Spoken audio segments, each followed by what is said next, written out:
Le plaisir encore d'être avec vous sur le canal de la Grande Controverse. Ça nous fait grandement plaisir de savoir que vous êtes avec nous. Vous continuez à partager les études, continuez à les faire, continuez à vous abonner au maximum, continuez à laisser vos questions et vos commentaires. Et ça nous ferait toujours grandement plaisir et Dieu ne manquera pas toujours de vous bénir. Dans la première partie de l'étude, nous avions abordé les textes concernant le Saint-Esprit. Et comme je vous ai dit, l'étude comporte deux parties. Dans la première partie, nous étudions les textes en rapport avec le Saint-Esprit. Et dans cette deuxième partie que nous faisons aujourd'hui, nous allons voir lorsque nous serons sauvés, qui verrons-nous réellement au ciel. Dans la deuxième étude sur le canal, nous avions abordé la doctrine ou bien la question de l'esprit de la prophétie. Et nous avions vu que l'esprit de la prophétie, c'est une autre âme que nous avons en tant que chrétiens, puisque il y a des textes dont certaines explications ne sont pas aussi claires dans la Bible. Et nous d'accord ça tout le monde d'accord. Si tu as toute bagaille t'a dit à travers la Bible, toute explication t'a dit, finalement, nous va être capable de botter une Bible. La Bible est aussi volumineuse que nous va être capable de botter. Donc, nous avons essentiel pour nous sauver, nous avons essentiel qui a un rapport avec salut, mais nous avons des bagailles tout, et nous pas gagné trop d'explications sur nous. Mais esprit de prophétie, même j'ai noté dans Ésaïe 8, verset 20, à la loi et au témoignage, et dans l'Apocalypse, l'esprit et de la prophétie, le témoignage de Jésus-Christ, c'est l'esprit de la prophétie. Donc, l'esprit de la prophétie, c'est le message que Dieu lui nous pour que nous soyons capables de comprendre certaines choses en détail que nous n'avons pas d'explication à travers la Bible. Et aujourd'hui, nous allons étudier lorsque nous sauvons qui est ce réellement. Et dans la première partie étude là, nous avons fait, nous avons montré que il y a un pile texte qui parlait du Saint-Esprit, mais est-ce que réellement, il présente le Saint-Esprit comme étant une personne distincte de Dieu, une personne distincte du Fils, une personne distincte du Père. Donc, que nous pas joindre aucun texte qui banne ça. Et dans Actes chapitre 1er, le verset 8, nous voyons que le Saint-Esprit est présenté comme une puissance. Vous recevrez une puissance, le Saint-Esprit survenant sur vous. Et dans Jean chapitre 20, versets 21 et 22, nous voyons que Jésus-Christ, dans l'entretien qu'il a eu ensemble avec les disciples, dans le grand mandat évangélique, dans cet ordre que il a dans Matthieu chapitre 28, versets 19 et 22, il réitère dans Jean chapitre 20, versets 21 et 22, côté il dit, même Jean-Papa, il dit, voyez, moi-même tout, voyez nous. Mais nous voyons comme démonstration, puisque le pape n'est pas quitté au seul, il soufflait le Saint-Esprit sur eux, il dit, recevez le Saint-Esprit. Et aujourd'hui, nous allons aborder dernière facette dans la question, dans la doctrine trinité que nous avons étudiée, qui est ce réellement lorsque nous serons sauvés. Dans la deuxième étude que nous avons fait sur ce canal-là, nous avons abordé la question de l'esprit de la prophétie. Et nous avons vu que l'esprit de la prophétie, c'est la révélation de Dieu à travers sa parole qui permet que nous gagnions notre âme, nous gagnions notre âme en dehors de la Bible. Et l'esprit de la prophétie lui expliquait en détail certains textes que la Bible lui pas bail trop explication sur eux. Et nous tous nous d'accord ça. Si tu as bien toute explication à travers la Bible est aussi volumineuse que nous va être capable de porter. Nous tous nous d'accord ça. Et aujourd'hui, avant que nous ouvrions la Bible, nous voulons étudier des textes de l'esprit de la prophétie ensemble avec vous pour montrer qui ça dit de Saint-Esprit. Est-ce que réellement le Saint-Esprit, c'est une personne distincte du Père et du Fils? Une première considération que nous avons fait, nous avons considéré Patriarche et Prophète, chapitre 1er, titre L'origine du mal, page 10, pour nous voir est-ce que réellement le Saint-Esprit, c'est une personne différente du Père et du Fils. Bam, lisons ensemble avec nous, Patriarche et Prophète, chapitre 1er, L'origine du mal, et nous sommes à la page 10. Nous dans troisième paragraphe. Dans le troisième paragraphe là, il est dit: mais cet heureux état de choses pris enfin. Mais cet heureux état de choses pris enfin, il y eut un être qui pervertit la liberté accordée par Dieu à ses créatures. Le péché naquit dans le cœur d'un ange auquel après Jésus-Christ, le Père éternel avait conféré le plus d'honneur et de gloire. Nous voulons nous saisir paramètre ça. Moi, dans Patriarche et Prophète, chapitre 1er, page 10, troisième paragraphe. Il a dit, mais cet heureux état de choses pris enfin, il y eut un être qui pervertit la liberté accordée par Dieu à ses créatures. Le péché naquit dans le cœur d'un ange auquel, après Jésus-Christ, le Père éternel avait conféré le plus d'honneur et de gloire. Donc, à partir du paragraphe ça, nous comprenons réellement Lucifer était venu juste après Jésus-Christ. Comprendre? Et c'est ça que ça dit là. Lucifer est venu juste après Jésus-Christ. Donc, après Jésus-Christ, Lucifer est venu. Donc, nous sommes capables de considérer que Lucifer est le troisième personnage après Jésus-Christ, avant le péché. Donc, nous, dans le deuxième texte, nous sommes capables de considérer encore, nous sommes capables de considérer Jésus-Christ. Jésus-Christ, c'est un autre texte esprit de prophétie. Nous sommes capables de considérer Jésus-Christ. Et texte ça a montré nous réellement, est-ce que Lucifer, est-ce que le Saint-Esprit, disons, c'est troisième personnage dans la divinité de Dieu. Dans Jésus-Christ, il est dit, nous avons premiers écrits, on considère les premiers écrits, nous avons le don de Dieu à l'homme. Alors, premiers écrits, il n'est pas constitué de chapitres, et c'est une compilation, mais nous avons page 140, le don de Dieu à l'homme. Nous avons deuxième paragraphe là pour. Il est dit, la tristesse remplit le ciel lorsqu'il devient évident que l'homme était perdu et que le monde créé par Dieu allait maintenant se peupler d'êtres mortels, voués à la misère, à la maladie et à la mort. Nul ne pouvait y échapper, toute la famille d'Adam devait mourir. Je vis alors sur son visage se lisait une expression de sympathie et de tristesse. Je vis s'approcher de la lumière éblouissante qui entourait le Père. L'ange qui m'accompagnait me dit, il y a un entretien secret avec son Père. Donc Jésus-Christ, lorsque nous faisons péché, il y a un entretien qui est très secret ensemble avec Papa. Mais où est le Saint-Esprit là? Il y a un entretien secret ensemble avec Papa. Et l'anxiété des anges était alors intense.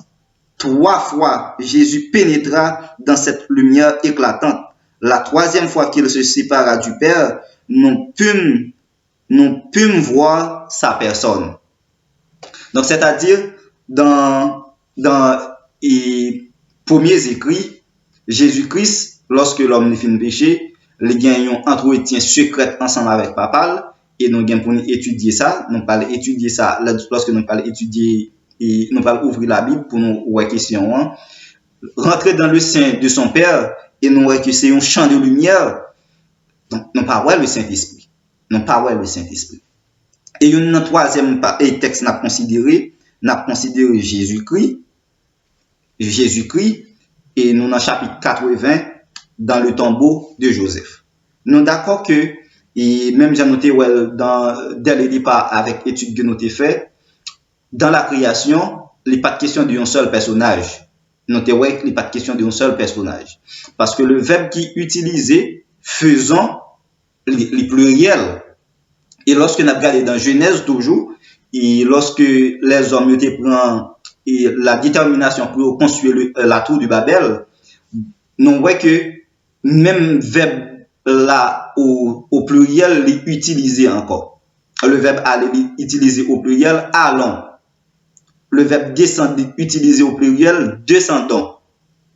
Donc c'est-à-dire pas un seul personnage qui a agi. Dans la création tout, faisons l'homme, Genèse chapitre 1er le verset 26, il n'est pas question d'un seul personnage. Mais là, combien de personnages qui ont agi ensemble réellement? Et c'est ça pour nous comprendre, sinon les paragraphes esprit de prophétie, nous les esprits de prophétie en collaboration avec la Bible, n'a fini par voir réellement est-ce que le Saint-Esprit c'est un personnage différent du Père et du Fils. Dans premiers écrits, nous dans chapitre 80, dans le tombeau de Joseph, on nous regarde pour nous après la création, qui est-ce qui était reposé au 7e jour. M'appelé deuxième paragraphe là pour nous, nous dans chapitre 80, page 715. Il est dit, au commencement, après avoir achevé l'œuvre de la création, le Père et le Fils s'étaient reposés le jour du sabbat. Frères et sœurs, chers amis, et nous devons comprendre ça avec un pile tac. Nous devons quitter la Bible et l'esprit de prophétie parler. L'esprit de la prophétie, les bandes première approche ça que le Saint-Esprit pas présenté comme personne. Dans Jésus-Christ, chapitre 80, lorsque l'œuvre de la création est terminée, le Père et le Fils se reposa le jour du sabbat. Mais si le Saint-Esprit c'est une personne différente du Père et du Fils, il n'est pas capable de mentionner là comme étant une personne qui t'est reposée tout. Si c'est eux trois qui t'ont agi ensemble, faudrait-il bien que le Saint-Esprit le déparaisse. Donc, on finit par voir que le Saint-Esprit, à travers les textes de l'esprit de la prophétie, n'est pas présenté comme étant une personne. Mais maintenant, nous allons ouvrir la Bible, qui c'est la parole au-dessus de toute parole. Donc, on est d'accord que la Bible, c'est lui-même qui fait foi tout côté. C'est vrai, même j'ai été étudié dans la deuxième étude ensemble avec l'esprit de la prophétie, c'est un don de Dieu, mais il y a un monde qui est capable de riposter. Et si texte esprit de prophétie est en contradiction avec la Bible, donc là, nous ne sommes pas capables de faire foi là-dedans. Mais tout texte esprit de la prophétie est en rapport avec la Bible. Même j'ai sauté dans le paragraphe ça là, il fait référence à Genèse chapitre 2, le verset 1er, Job 38, verset 7, etc. Donc maintenant, nous allons ouvrir la Bible pour voir réellement si le Saint-Esprit, c'est une personne distincte du Père et du Fils. Maintenant, consultons ensemble les textes bibliques pour voir réellement s'il s'agit de trois personnages différents l'un de l'autre. Nous sommes tous convaincus que Jésus-Christ s'est révélé à nous. Jésus-Christ venait sur la terre faire la volonté de son Père. Donc nous tous, nous convaincus que Jésus-Christ est bel et bien présent dans l'œuvre de la rédemption de l'homme perdu. Donc Jésus-Christ est révélé là nous-mêmes. Mais Jésus-Christ qui venait faire la volonté de son Père n'a pas gagné trop de détails de Dieu le Père. N'a pas gagné une trop description de Dieu le Père.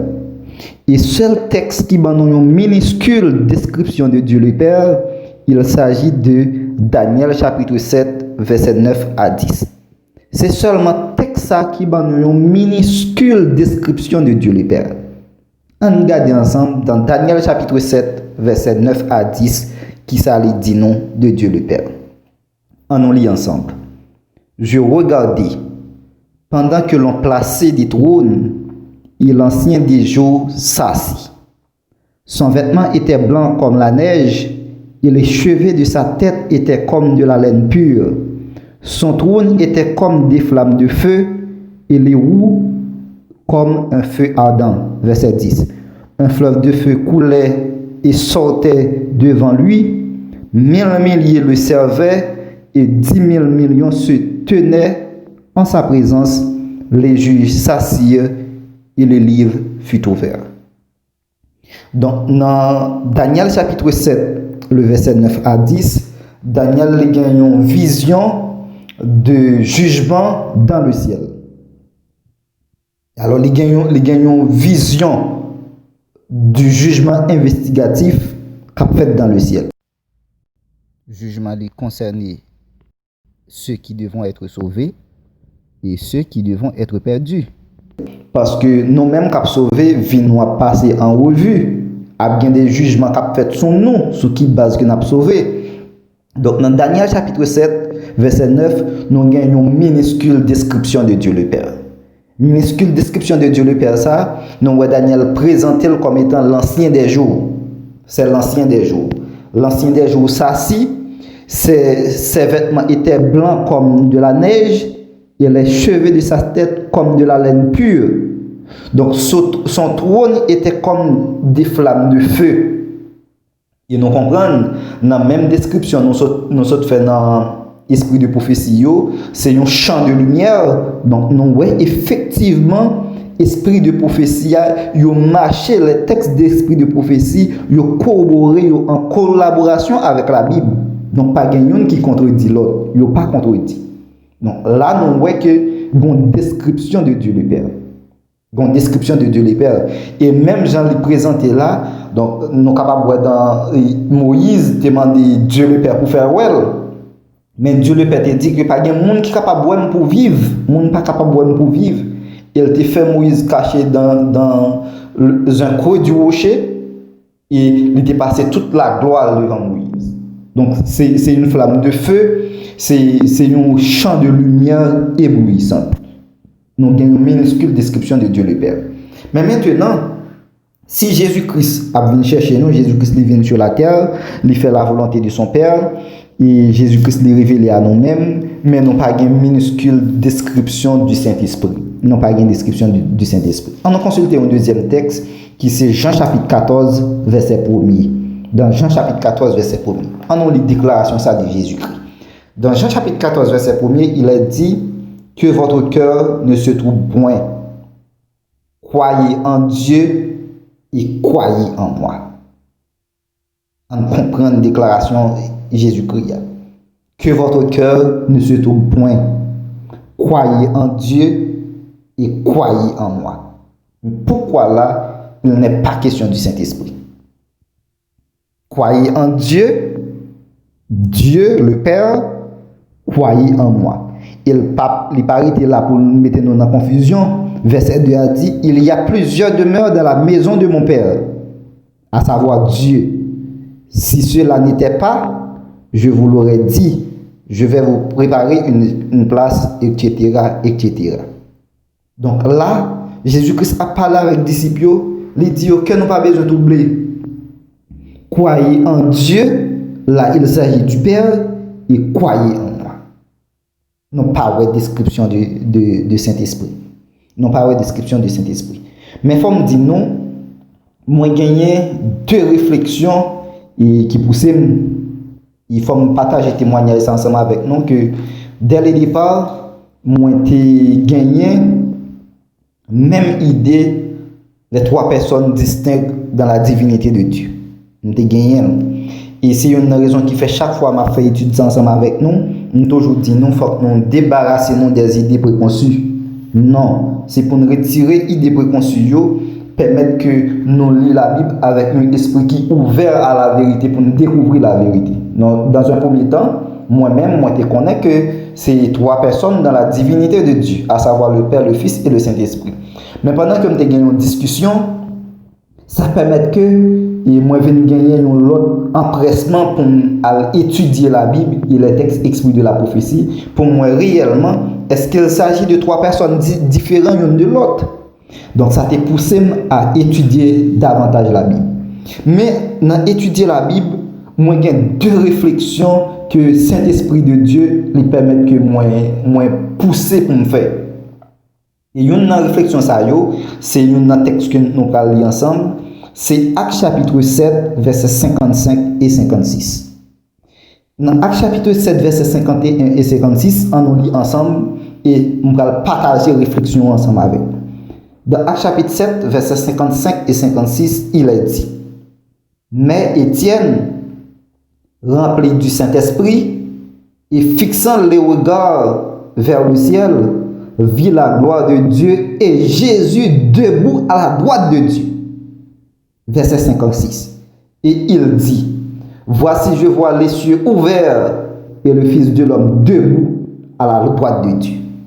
Nous voulons comprendre le texte ça. Nous voulons comprendre pour nous situer la question. Est-ce qu'il s'agit de trois personnes différentes l'un de l'autre? Étienne a lapidé, on comprend le texte ça, il a lapidé Étienne. Et Étienne rempli du Saint-Esprit, rempli de cette force, permettre que les gagnent un panorama du ciel. Les gagnent une vision du ciel. Les cieux s'ouvrir devant Étienne et Étienne les voit Jésus-Christ debout à droite de Dieu le Père. Mais où est passé le Saint-Esprit? Donc si Étienne gagne cette vision du ciel, si Étienne gagne cette panorama qui ouvre devant, il n'est pas capable de voir le Saint-Esprit comme personne. Comment faire Dieu le Père? Il voit Jésus-Christ à droite de son Père, mais il n'est pas le Saint-Esprit.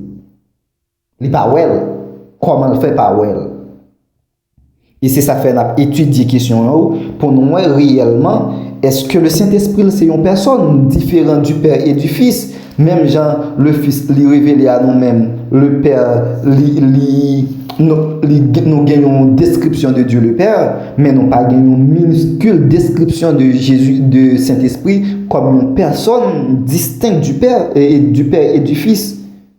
Nous pas gagné une description ça.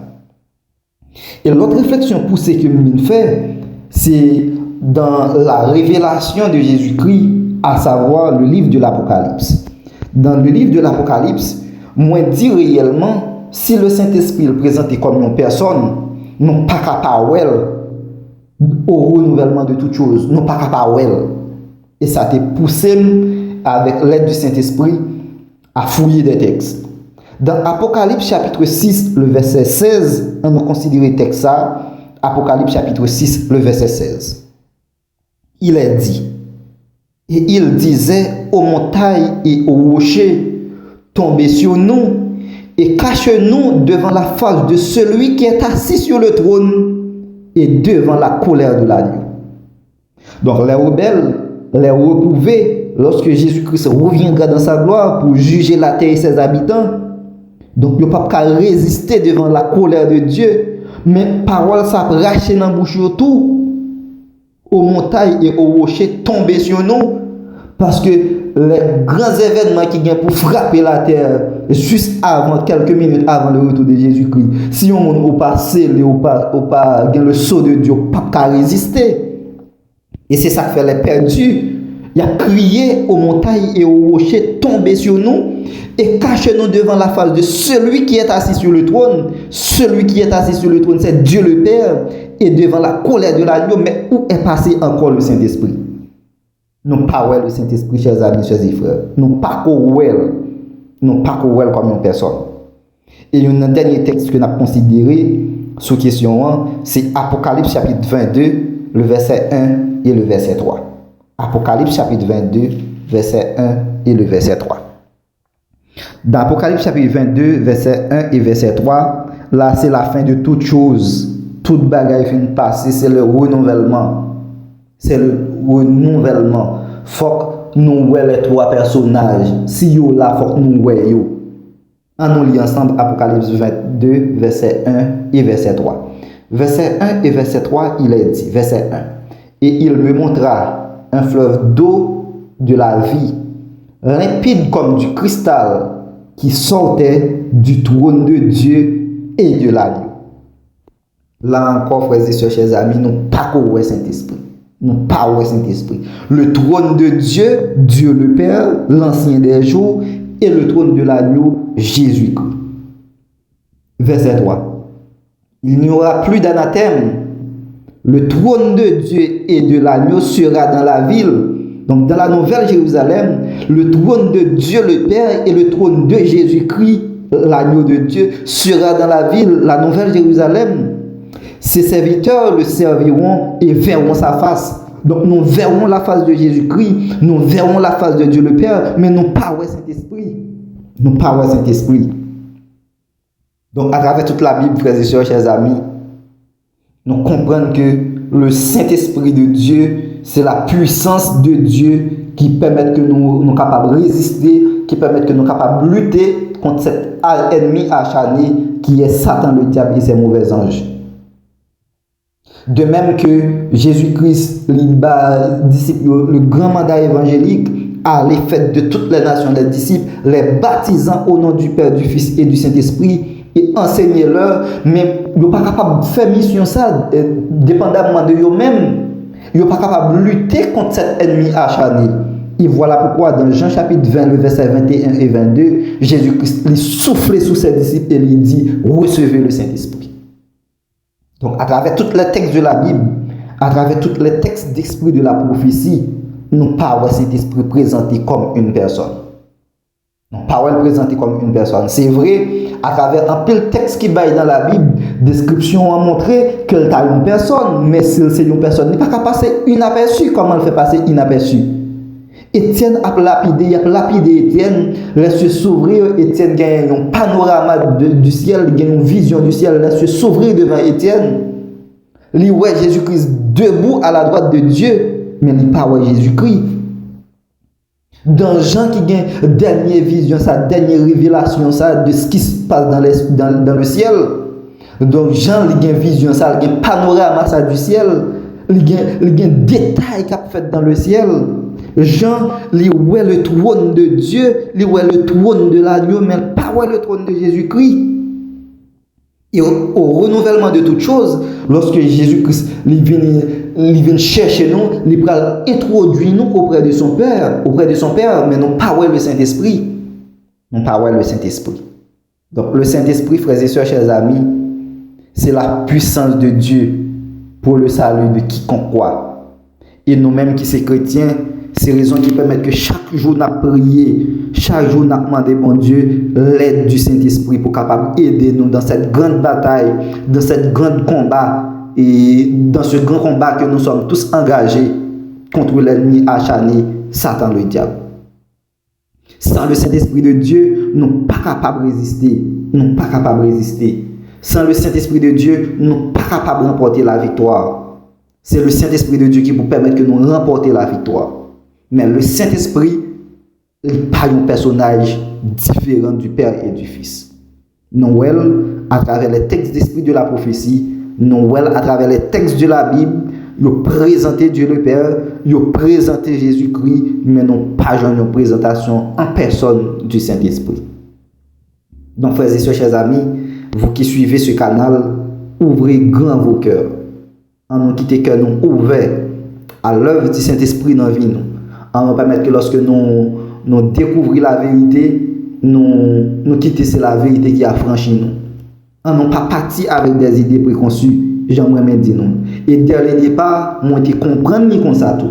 Mais le fait que moi toujours gagne l'esprit qui est ouvert, bon Dieu est toujours dans l'esprit ouvert, ça permet que moi à étudier davantage pour moi est-ce que le Saint-Esprit c'est un personnage différent du Père et du Fils. Donc à travers les textes de la Bible, à travers l'esprit de la prophétie, nous trouvons que le Saint-Esprit de Dieu, c'est la puissance de Dieu, mais le Saint-Esprit n'est pas une personne différente du Père et du Fils. Je vous remercie déjà puisque vous continuez à regarder les vidéos. Je vous remercie puisque vous continuez à partager avec le maximum de gens possible. Continuez à le faire, chers amis, chers et frères. Partager ces études, permettre que plus de monde capable de découvrir la vérité et pratiquer la vidéo. Et si que nous connaissons, nous découvrons la vérité, nous servons Dieu réellement en esprit et en vérité. C'est un plaisir et nous allons nous rendez-vous à une plus prochaine occasion quand nous allons étudier d'autres sujets qui sont beaucoup plus intéressants chaque jour, qui vivement d'intérêt et comme ça, nous avons bien connaissance de la vérité et au renouvellement de toutes choses, vous et moi, nous serons tous debout sur la mer du Verre pour acclamer Jésus-Christ comme roi des rois et Seigneur des seigneurs. Déjà, je vous remercie et à la prochaine.